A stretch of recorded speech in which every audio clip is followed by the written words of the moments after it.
really exciting to see a whole group of people. I know I've been interested in practicing all sorts of areas of sustainability ever since high school when I did this life cycle analysis project on whether driving a car or riding a bike for 10 miles was better. And it was pretty nerdy back then, and it's so exciting to see a group of designers like this here today. Just really excited about this topic because we have the opportunity really to change the world and how everything is done here, and that's part of what I'll talk about today. But I just wanted to start with a quick overview of Ziba. And what we do at our core is really design experiences, and it's really about working with our clients to figure out how to design meaningful and authentic experiences that really connect with the hearts and minds of consumers, that consumers really crave. And as we've been helping our clients do this over the past many, many years, we've been really seeing how sustainability is totally transforming consumer desires and changing what they really crave. And a simple example of this can be found in an egg, just something pretty simple to go out and buy. At least it used to be simple 10 or 15 years ago. You'd go and pick up whatever eggs were the cheapest. But as we started to learn about what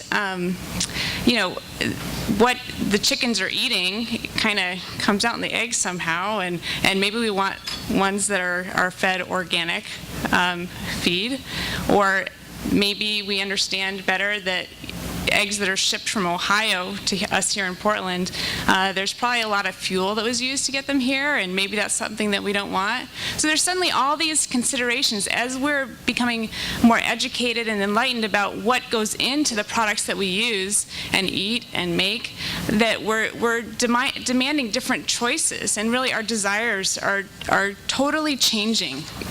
And there's just one simple example how everything, because our desires are changing, everything that we've ever experienced is going to be changed and is going to become something more sustainable. And we're seeing this not just in food products, but you can think about any category. Just think about any category in your head. Cars, laundry, condos, everything. There are more sustainable choices available today because our desires are changing. And our big challenge as designers is really, how do we make sustainability relevant? So how do we create experiences that people really crave around sustainability? And what I'd like to share today are some tools that we use at Ziba, some ways for framing this up that really help us understand how we're going to create relevant, meaningful experiences that consumers do crave. One of the first tools we call a sustainability ladder, and we use this to help identify what are the opportunities that exist today.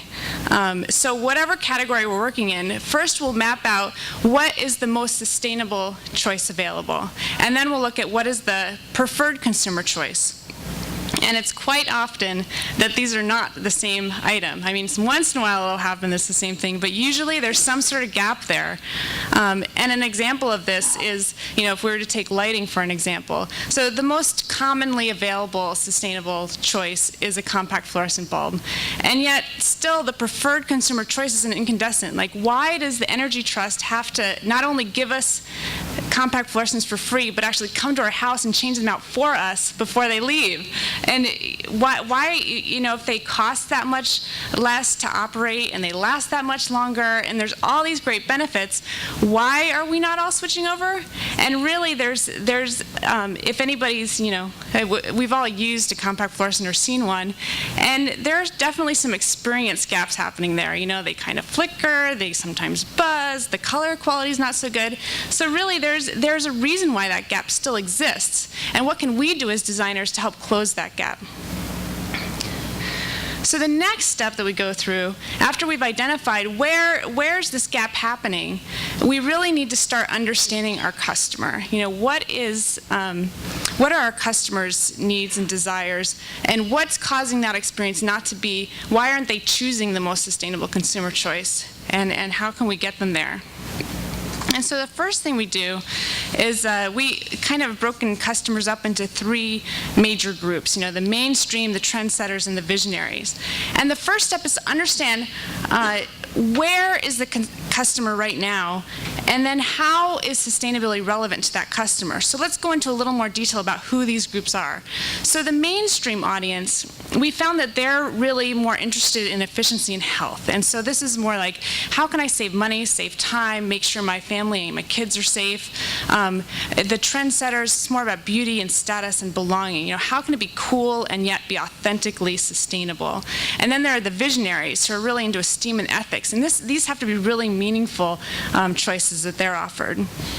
And it helps to look at what sort of brands each of these groups are attracted to understand them better. So like the mainstream audience, no wonder they're attracted to Walmart and the sustainability efforts that Tide's doing, because really it's waste reduction, helping to save them money.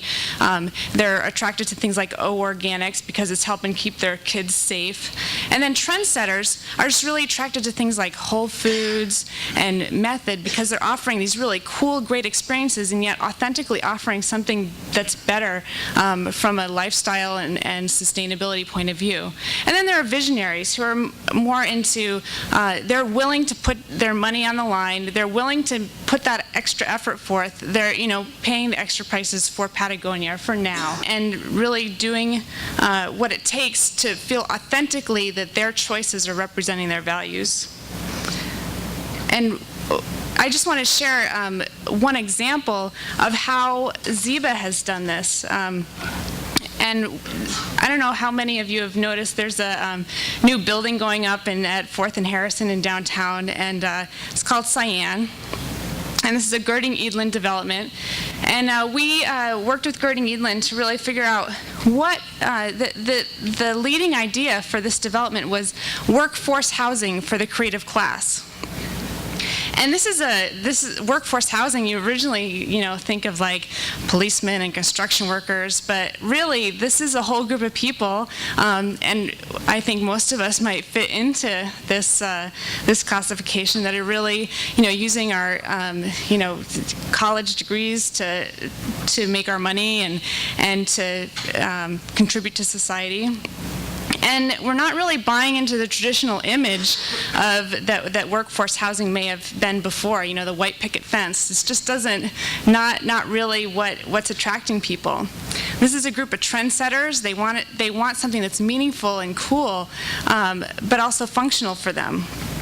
And what we were realizing when we were beginning to look at the messaging and how are we really going to connect with this group of people and attract them to this new style of living in these kind of smaller space condos downtown, is really understanding the whole lifestyle that they want to buy into. And it's not just about green. It's also about the social side, and the economic side to them. So this needs to be affordable. It needs to be something that's going to allow them to connect with their friends, but also connect with things like the farmers market and shopping and be on the transit mall.